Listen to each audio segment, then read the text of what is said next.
Bonjour à tous et merci d'être avec nous ce soir, ici même, Bassin-Labour, dans un endroit un peu mythique, on dirait, puisque ici on parle de tout. Oui, ici on parle de tout. Et ce soir, on va parler de quelque chose de très important. On va parler de quelque chose que beaucoup de gens n'ont pas envie de parler parce que ça ne les arrive pas. Mais quand ça les arrive, eh ben, il faut en parler, il faut trouver des solutions. Et c'est pour ça que ce soir, j'ai avec moi Francette. Comment ça va, Francette? Bonsoir, ça va très bien. Merci bien. Et puis après, on a aussi Marie-Thérèse avec nous ce soir. Marie-Thérèse, bonsoir. Bonsoir, moi je suis maman et aidante. Voilà, voilà. Ce soir, on est une association qui va parler d'une maladie, si on peut appeler ça une maladie, l'autisme. Hein? Est-ce qu'on peut on peut dire que l'autisme est une maladie? Depuis 2005, on préfère dire que c'est un handicap. Un handicap. Voilà. Hein? Oui. Avant, c'était maladie, il y avait plein de choses avec. Maintenant, handicap. Une maladie, ça se guérit. Un handicap, ça ne se guérit pas. Je ne sais pas comment ça a été décidé, mais disons que handicap, parce qu'il y a des autistes qui sont très bien. Il y a juste un petit truc à côté qui fait que il n'avance pas. D'accord. Voilà, mais sinon, un autisme, ça se comporte. Il y a plusieurs formes. Hein. Il y a du plus lourd au plus léger. Moi, j'ai de la chance d'avoir un enfant qui a l'autisme léger, donc ce qui me permet de l'envoyer à l'école, partout. Mais après, c'est vrai qu'il a beaucoup de soucis parce que l'autisme, c'est neurodéveloppemental. Donc, le développement n'est pas comme un enfant normal. Et puis, il y a plein de petites choses comme ça qui font que on est obligé d'être derrière tout le temps, surtout pour la vie quotidienne. Bien sûr, bien sûr. Je vais venir avec toi. Comment on fait pour détecter qu'un enfant est autiste depuis son plus jeune enfance? Tout simplement, il a des symptômes qui frappe quand même aux yeux, c'est-à-dire il fait des mouvements assez répétés. Hein. Par exemple, mon fils, on l'a détecté à l'âge de 6 ans. Donc, quand même assez tard, quand même, à 6 ans. Hein. À la naissance, j'avais vu qu'il y avait un souci, mais on n'arrivait pas à mettre un mot dessus. Il paraît que les mamans, généralement, ou les parents, en général, ne veulent pas reconnaître que leur enfant est autisme. Pour eux, c'est normal, c'est très difficile pour eux de reconnaître. Hein.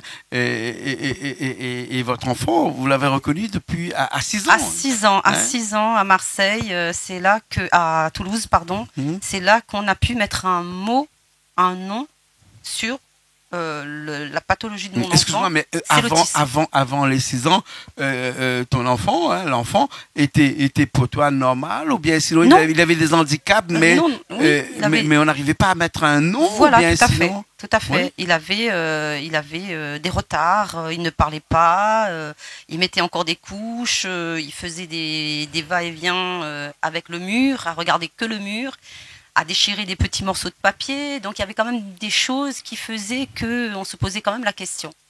D'accord. Hein. Voilà. France, il paraît que les enfants autistes sont des enfants qui sont très intelligents.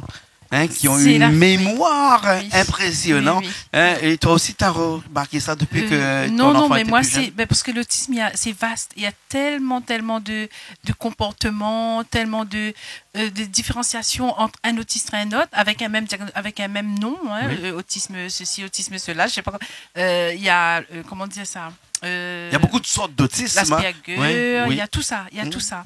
Et donc, ce que vous dites là, celui qui est intelligent, c'est l'autisme Asperger. Voilà. Moi, mon fils, il est autiste, mais autisme sans... Le fait quand il était petit, là, quand j'ai vu, parce que lui, c'était à 8 ans. À l'époque, à La Réunion, il n'y avait pas de diagnostic réellement. Et donc, du coup, moi, j'ai passé mon temps à l'éduquer à ma façon. Et puis, bon, il y avait Internet, mais pas en France. Il y avait rien en France. Donc, j'ai tout vu sur les sites du Canada.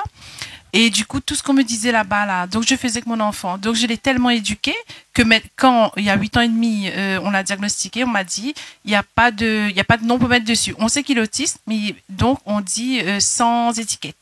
Un autiste sans étiquette. Voilà. Comme un politicien actuellement, là, on a un sans étiquette, là, mais aussi des autistes autiste sans étiquette. Hein. Mais est-ce là je sais pas moi, est-ce que c'est les médecins qui sont pas assez compétents pour détecter, parce qu'un enfant, il faut pas attendre très longtemps, il va chez le médecin tous les jours, tout le temps, quand il est petit. Est-ce que c'est les médecins qui sont en manque de formation et qui n'arrivent pas à détecter au plus jeune âge? Non, mais à l'époque, ils savaient pas. Non, ils savaient pas. Même j'ai été voir une directrice maintenant. Hein. À l'époque, elle m'a dit de lui donner un placebo. Et moi, je suis. Ah oui, il pensait qu'un placebo était. Voilà, c'était suffisant pour faire arrêter ce que mon fils avait, parce qu'on savait pas que c'était l'autisme déjà. Presque à la limite une maladie psychologique. Voilà. À la rigueur, on dirait que c'est pour les gens, c'était comme un fou, c'était comme un après, comme nous à la Réunion, il y a des religions, donc les gens ont dit peut-être qu'il doit un truc là pour quoi donner. Donc voilà. Mais le problème, c'est que les gens ne comprennent pas parce qu'ils ont un visage normal. C'est quand ils se mettent à parler, quand ils se retrouvent en société, que nos enfants deviennent une autre personne. Et puis les gens, ils ont l'habitude de voir un enfant assis, on te dit assieds-toi, mais lui il peut pas s'asseoir. Il faut qu'il se lève, il faut qu'il touche, il faut qu'il va voir. Il est un peu hyperactif quand même quelque part cet enfant là. Oui, hyperactif dans ce que nous on pense, parce que l'hyperactivité c'est quand même une autre maladie. Donc voilà, il bougeait dans tous les sens. Voilà, depuis l'association c'est l'association pour la reconnaissance du droit à la différence. Et pour faire plus facile, on dit APRDD. Voilà, ça a été créé par moi et le papa et les enfants. En 2011, grâce à des parents qui ont adhéré justement à ma situation, parce que leur situation je connaissais pas, je croyais que j'étais toute seule à la Réunion et eux croyaient qu'ils étaient tout seuls à la Réunion. Et là on s'est rencontrés, on a créé l'association. Voilà, on s'est fédéré, on a fait une reconnaissance du droit à la différence. Voilà. Alors je veux dire, le droit à la différence c'est quelque chose quand même qui est important, surtout dans la vie des enfants. Hein. Être différent des autres, c'est un handicap quelque part. Hein. Mais être différent parce que on a une maladie. Quoique aujourd'hui on dit que l'autisme n'est plus une maladie mais c'est un handicap, hein, et qu'est-ce qui a fait par exemple dans ton cas personnel que cet handicap-là, tu l'as ressenti un petit peu plus tôt que les autres? Est-ce que tu l'as ressenti plus tôt que le papa? Tu l'as ressenti plus tôt que le médecin qui l'a vu presque tous les jours et qui est un professionnel dans ce milieu-là, hein? C'est vraiment la mère, parce que là on a deux mamans, on n'a pas vu de papa là, mais bon, je suppose que les papas seront aussi concernés que les mamans, hein, sauf que ils sont pas là, bien entendu. Hein. Qu'est-ce qui fait que la maman ait cette sensibilité-là pour reconnaître que l'enfant a cet handicap-là? Comme j'ai dit tout à l'heure, il y a quand même pas mal de... Il n'est pas... moi, j'ai déjà eu son frère aîné. Tout de suite, je me suis aperçu la différence entre son frère aîné et lui, à la naissance. Puisque à la naissance, il avait du mal à boire le lait, tout ce qui était liquide.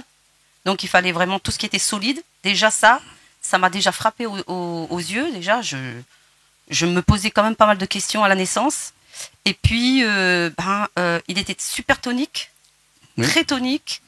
Et c'est déjà quelque chose qu'on peut, moi, en tant que maman, voir par rapport à son frère aîné qu'il y avait quelque chose qui n'allait pas déjà. Bien sûr. Donc ça a commencé comme ça. D'accord. Alors voilà. Bien sûr, un handicap ne se soigne pas, se guérit pas, pardon. Par contre, se soigne et on peut faire en sorte que la personne qui est autiste puisse s'intégrer dans une vie commune, une vie avec les autres. Comment faire? Quand vous dites soigner, c'est plus on appelle ça éducation. Voilà. Il n'y a pas de médicaments, je veux dire, pour soigner. Il y a des médicaments aussi. Oui. Mais comme c'est un truc qui touche le cerveau, donc ça sert à rien de prendre des médicaments. On va prendre un petit peu pour un enfant qui est hyperactif peut-être. Tout ça, on va prendre un petit peu des médicaments, mais vaut mieux pas, parce que on va pas. Ça va. Il y a tellement les doses, on ne sait pas comment il faut faire. Est-ce que ça va, est-ce que ça va pas? Moi, de mon côté, j'ai rien donné parce que j'estimais que d'accord, il a un problème, d'accord, on a dit qu'il est autiste, mais est-ce que ce médicament-là va pas faire autre chose dans son cerveau? Voilà, parce que c'est tellement fragile en haut, on ne sait pas ce qui se passe. Je crois vraiment qu'on est vraiment dans les balbutiements, c'est-à-dire qu'au début vraiment de la connaissance de cette maladie qui est l'autisme. On ne savait rien en 2000, en 2010 encore moins, en 2022 encore Peut-être un petit peu, mais beaucoup pareil. Ça ne change à rien. En France, on ne connaît rien. Quand on a un enfant autiste, et là je parle pour toutes les mamans qui ont un enfant en situation de handicap, on est fichu parce qu'on est tout seul. Il n'y a personne pour nous aider. Il y a des médecins qui sont spécialisés là-dedans, aussi à La Réunion, ou bien il n'y en a pas? Ou ils sont tous des généralistes qui font aussi un petit peu de prévention, voilà. Après, il y a des institutions vraiment qui peuvent accueillir ces enfants-là et leurs familles pour guider un petit peu dans la vie de tous les jours. Voilà. Mais après, réellement, même chaque cas est unique. C'est pour ça qu'on dit aussi maladie orpheline à l'époque. Hein. On appelait ça une maladie. Donc c'est pour ça qu'on reste chez soi, on s'isole. On n'a pas envie de voir les autres parce qu'on est jugé en dehors. Après, dans les institutions, c'est pas facile. On est jugé aussi quelque part. Oui, veillez sur votre enfant, etc., etc. Mais on a besoin d'aide. On est des parents en souffrance. On a besoin d'aide. Voilà. Et c'est de ça qu'on veut parler tous les jours. C'est ça qu'on veut dénoncer parce qu'on nous prend pour des pestiférés, quand on l'emmène à l'école, moi on m'a dit, sa première maîtresse d'école en petite section m'a dit, madame, moi je veux pas un enfant fou dans ma classe. Je ne veux pas d'enfant fou dans ma classe. Après, et comment vous avez réagi là pendant 3 ans, j'ai pleuré, monsieur. Pendant 3 ans, j'ai pleuré tous les jours en allant emmener mon enfant à l'école parce qu'on ne savait pas ce qu'il avait jusqu'à ses 8 ans et demi. Je ne savais pas. Donc de 3 ans, 8 ans et demi, j'ai versé toutes les larmes de mon corps. Je l'ai surprotégé. Et chose qui n'est pas bien non plus quand on surprotège son enfant, mais on n'a pas le choix parce qu'on ne sait pas. Moi, je ne savais pas, donc j'ai surprotégé mon enfant. Et à chaque fois que j'allais l'emmener à l'école, tout le monde fuyait parce que personne ne voulait avoir affaire à madame. Bien sûr. Donc voilà. Bien sûr. Et ça se voyait de loin et tout, mais j'ai pas perdu espoir. Et après, on m'a dit, oui, à l'école normale, c'est pas bon, il faut le mettre en Ulysse ou je sais pas quoi. J'ai dit non. Mon instinct de maman me disait qu'il était capable de suivre l'école normale. Et j'ai eu raison parce qu'il est en 2e année de langue cette année. Et voilà. Il a quel âge? Il a 22 ans, mais il est passé par le professionnel avant d'aller à l'université. Oui. Donc, il a son bac, il a son CAP, il a eu son brevet. Comme quoi qu'on peut être autiste et réussir quand même dans la vie. Et réussir quand même dans la vie. Oui. Pour les autistes légers. Après, les lourds, il faut beaucoup de courage aux familles. Bien sûr. Je vais aller voir...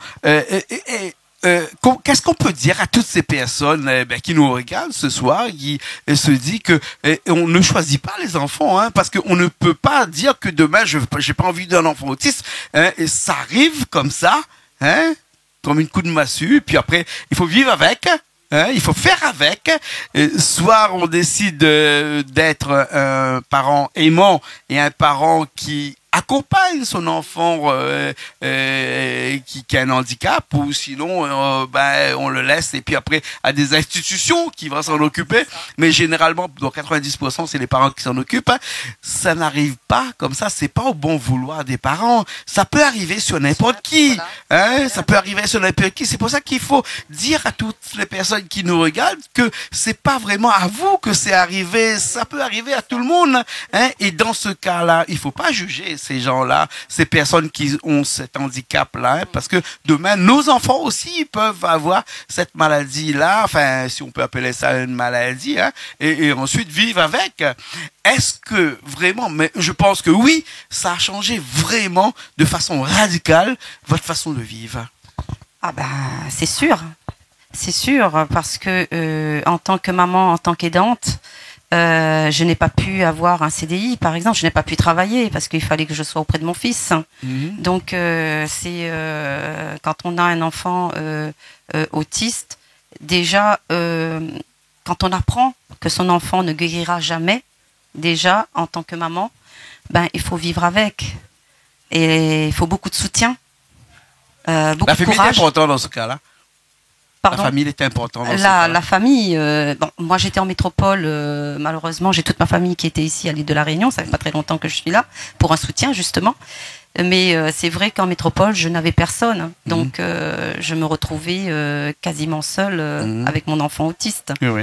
Et oui, et c'est pas facile. Et comme vous le disiez tout à l'heure, l'autisme, une fois qu'on attend un bébé, ça se voit pas, on ne peut pas savoir C'est pas comme la trisomie 21 où on peut faire une amyosynthèse. Bien sûr. Là, l'autisme, malheureusement, ça peut tomber sur n'importe qui. Ça se détecte plusieurs années plus tard aussi, hein, par la naissance. Voilà, tout à fait. Et il faut attendre des fois 5, 6 ans par exemple. Moi, c'était 6 ans. Maintenant, c'est vers 3 ans, comme ça, on commence. Voilà. Dès qu'on a une suspicion, on commence vers 3 ans à faire les diagnostics. Alors, on va parler un petit peu là, parce qu'on a un petit peu de temps encore, là, on va parler de l'éducation. Puisque aujourd'hui, on a des écoles qui reçoivent aussi bien les enfants qui sont, entre guillemets, normaux et les enfants qui sont autistes en même temps. Il y a aussi quelques classes qui sont spécialisées, enfin des écoles qui sont spécialisées pour les enfants autistes. Mais actuellement, moi, j'ai un petit neveu, Nohan, coucou Nohan, qui est aussi autisme aussi, mais et qui va dans des écoles où tout le monde va. C'est très compliqué de s'intégrer dans une école où tout le monde suit des cours habituels et lui il est un petit peu à la traîne ou quelquefois il est un petit peu plus devant les autres aussi, oui. C'est compliqué. Est-ce que vous avez l'impression de dire que ici à La Réunion il faudrait mettre encore en place des structures pour pouvoir accompagner les enfants autisme? Est-ce qu'il manque de structures ici à La Réunion? Oh oui, surtout les structures pour les jeunes adultes autistes. Oui. Et il n'y en a pas assez. Il y a 200 personnes sur la liste d'attente. Et ici à La Réunion, on m'a dit 10 ans, pas avant 10 ans pour avoir une place. 10 ans 10 ans. Ah ouais. Pour les jeunes adultes autistes. Mais c'est impensable, 10 ans. Que fait nos donneurs d'ordre? Que fait nos politiques? Puisqu'on a plein de politiques. C'est la question qu'on se pose. Qu'est-ce qu'ils font pour faire en sorte que nos enfants qui sont qui ont un handicap, l'autisme en l'occurrence ici, puissent avoir des structures adaptées à leurs besoins? Ici, surtout pas les besoins, on va dire que c'est pas l'argent qui manque, puisque l'État a de l'argent pour mettre dans toutes ces handicaps là, et donc pourquoi l'autisme est aussi mis en arrière-plan comme ça? C'est bien la question qu'on se pose. Pourquoi l'autisme est mis en arrière-plan comme ça? Pourquoi il faut attendre 6 ans, par exemple, pour diagnostiquer un enfant autiste? Parce qu'il y a trop d'enfants. Maintenant, c'est un enfant sur 100 qui naissent autisteux. Et donc, du coup, il y en a tout le temps. Imaginez combien d'enfants qui naissent à La Réunion. Et on dit, moi, j'ai pas compté, mais on dit qu'il y a 1% de la population par an qui est autiste. Ah ouais. 1% de la population, c'est beaucoup. C'est beaucoup, sur 700 000 habitants, c'est beaucoup. Donc il faudrait repenser notre civilisation avec les enfants autisme. Voilà. Mais le problème, c'est pas ça. Le problème, c'est que nous, on ne sait pas, comme a dit Marie-Thérèse tout à l'heure, on ne sait pas qu'il va naître autiste. C'est après, lorsqu'on sait, mais c'est lorsqu'on sait. C'est vrai que c'est plus facile de savoir pour mettre un nom sur un comportement, mais aussitôt que l'on sait, c'est d'autres barrières qui arrivent. Bien sûr. Il faut trouver un médecin, un orthophoniste, tout ce qui est les motricités fines, pardon. Oui. Tout ce qui est motricité fine, tout ça il faut trouver. Et après, si tu as pas une institution comme les CMP, tout ça qui peuvent aider, il faut faire en libéral. Et en libéral, c'est pas facile d'avoir un orthophoniste. Pareil, 3-4 ans d'attente.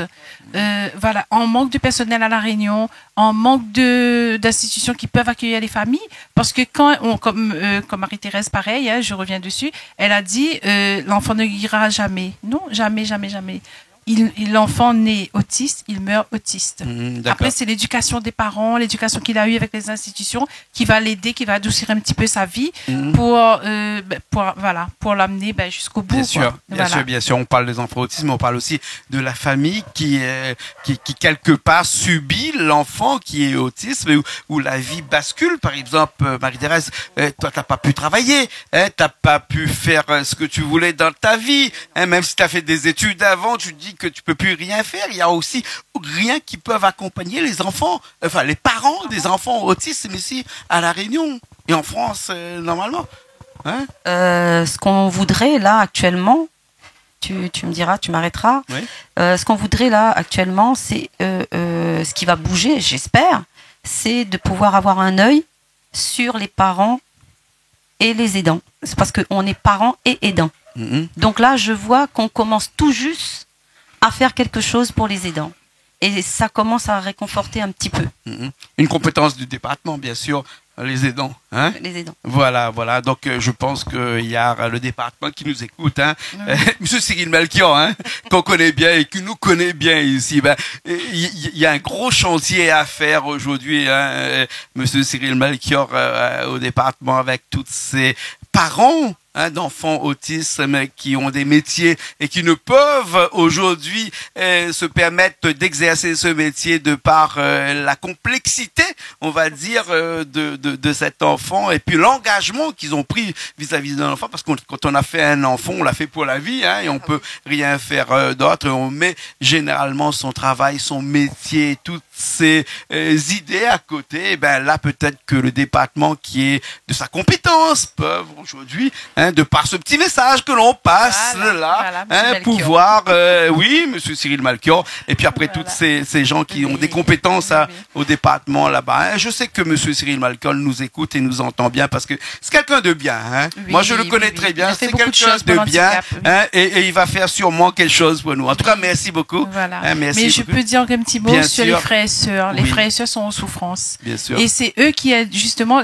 ces autistes-là. Bien souvent, c'est des frères avant, parce que l'autisme touche plus les garçons. Non, les garçons. Les garçons, ouais. Voilà. Et après, moi, par exemple, c'est le premier qui est autiste, le second qui est normal. Oui. Donc, lui, il est jeune aidant. Ça s'appelle ça, jeune aidant. Et donc, là, il aide son frère depuis qu'il est tout petit, alors que lui, il est petit aussi. Oh, ouais. Donc, c'est une souffrance familiale.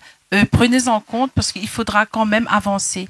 On a besoin d'aide. Toute la famille entière a besoin d'aide. Après, il y a ceux qui sont forts, ceux qui sont, après, ceux qui sont aisés aussi. Donc, ils peuvent se permettre de faire autre chose. Mais il y a des familles qui en ont vraiment besoin, vraiment de cette aide-là. Bien sûr, bien sûr. Dans toutes ces familles-là, il y a ce qu'on appelle des héros, des Superman, des Spider-Man,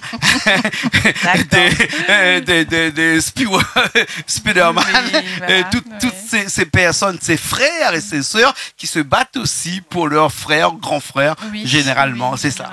Alors, en tout cas, merci bien.